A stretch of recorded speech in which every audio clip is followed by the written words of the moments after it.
Okay, so for this lesson, we're going to talk about graphs of functions, and it's pretty straightforward, and there's not a ton of actual explanations, but let's check it out.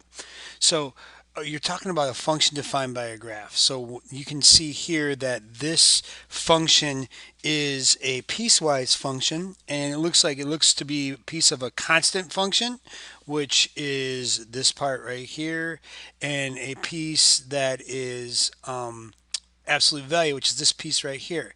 Now, first off, it is a function because it passes the vertical line test. If it says find f of 0, you look at when f is 0 and you come down here and it looks like it's 2. Find f of 2. Well, f of 2, 1, 2, I'm going to go up here and it looks like it is about 1-ish. So, what's the domain of f? So what's the domain of f? Well, the domain of f, it looks like it stops at, oh, that might be a 5. 1, 2, 3, 4, 5. So it looks like it's from everything from negative infinity to 5 inclusive, because even this little jump right here to here probably works out just fine. Um, let's see, the range. So the output, it looks like the smallest value I'm ever going to get is -4, and then it can go on forever. So -4 to infinity, if that makes sense. Now, talking about whether or not a graph determines a function, well, you can just do the vertical line test. So you can see that the first one on the left, that is in fact a function, and the one on the right definitely is not. That's actually a relation, right? That's easy enough. When you talk about looking at graphs, there's three situations. You got the increasing graph, you got the decreasing graph, and you got where it is constant. So this is what they kind of look like. Increasing sounds just like what it means. It means it's going up. Decreasing is it's going down. And then constant is kind of exactly what it sounds like. It is constant. So it's really, I guess you could say a function is said to be increasing if its graph always rises as you move left to right. It's decreasing if it always falls as you move left to right, and constant if it's basically just a horizontal line.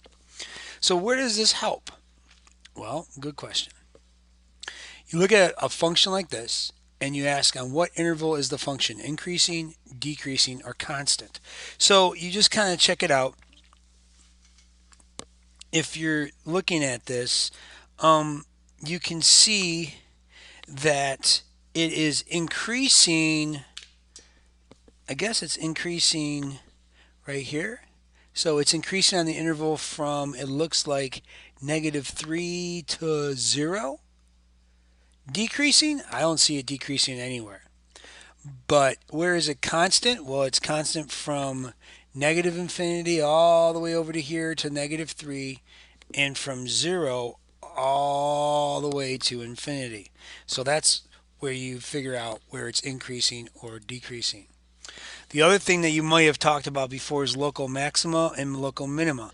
Now, the reason why they're local is because these two lines these two arrows mean they go on forever. So they're really not technically, there's a very high point way over here, there's a very low point way over here. But when we talk about local, it's the peaks or valleys. So this actually has 1, 2 local minima and 1, 2 local maxima. Well, why are you saying maxima and minima? That's the plural of max and min. And to find these, you would do it on a calculator, all right? Just like we learned in class before. So here's your chance. Find the approximations of local maxima and minima using the graphing calculator. So let's try to do that right now. So we're going to punch this into our calculator. So let's punch that in. Let's go ahead and punch in, I guess it was x to the third power minus 2.1x squared. Oh, that's not right. It is x to the third power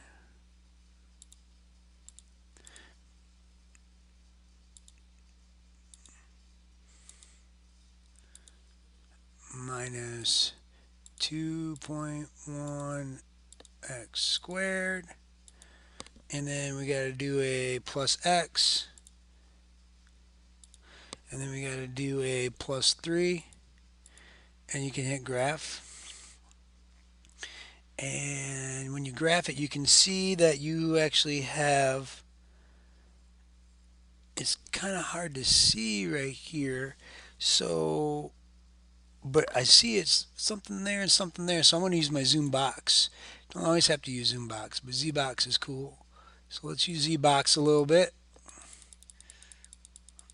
and let's box in what we want to see. Right, just get there, find the corner, hit enter, open it up.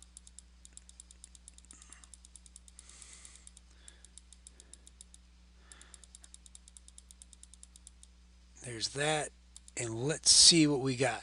So here's a max, and here's a min. So I'm going to go second, calculate, and if I'm going to do min, I'm going to select 3, and it says left bound, so I'm going to go to the left of where I think that is. It looks about right here. And then I'm going to go over here to the right. And I'm going to gotta go way past that minimum value right there for the right bound. Hit enter.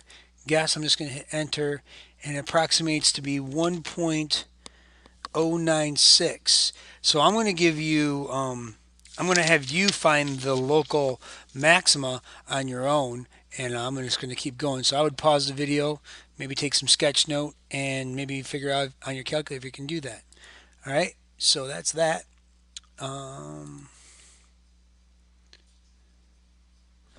I think we already have that. The other thing you want to talk about, so we talked about increasing and decreasing. There's a stuff called concavity and inflection points. So concavity is used to describe the way that the curve bends.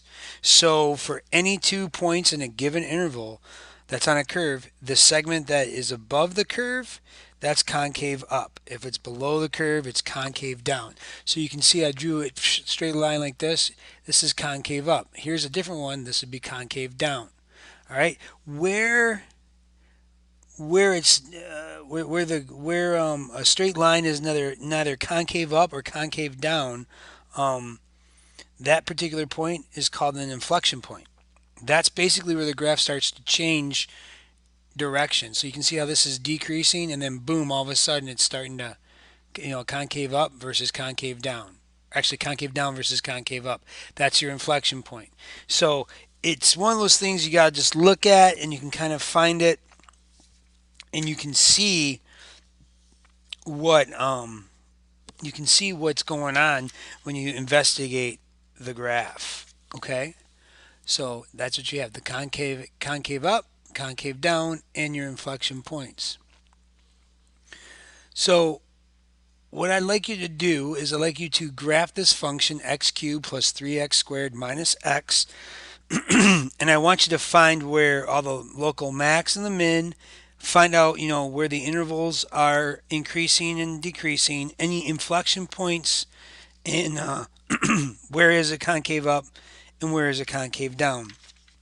But you know what, we're probably going to do that one, we'll do that in class. Just like more of a preview that's coming here is looking at how to graph actual piecewise functions, and looking at greatest integer functions and about those things.